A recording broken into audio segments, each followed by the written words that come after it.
In the nation of 100,000 welcomes, some think it's time to shut the door. Anti-immigrant camps like this one at Coolock, North Dublin, are springing up across the country. Coolock's message is we don't want them here. We don't want them. End of story. The place is bad enough as it is. We have our own gangs and trouble going on that we can't sort out.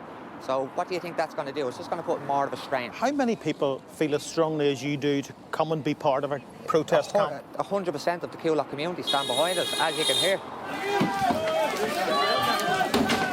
Newton Mount Kennedy in County Wicklow is the latest place where the tension has reached breaking point.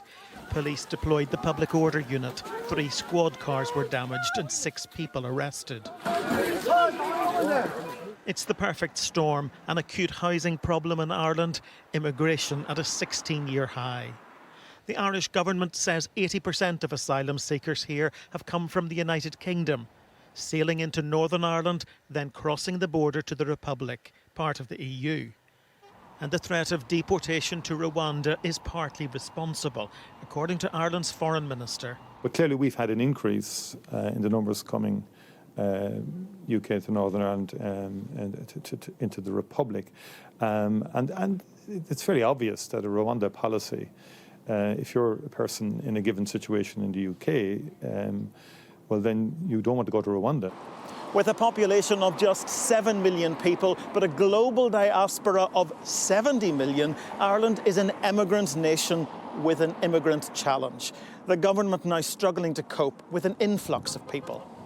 Protests are gaining momentum. The community turned out in force for this one last month. And the government's finally talking about a new system, an attempt to rein in disquiet. And what do you say to people who would look at a protest like this and say it's about racism? What would you say to those if it was about racism, we'd be out protesting since 2002 when we joined the EU. It's not about racism. It's about the strain that's going to put on the community and the local amenities around the place. That's all it's about, concerned parents. When the number arriving doubles in the space of a year, the welcome isn't as warm. David Blevins, Sky News in Dublin.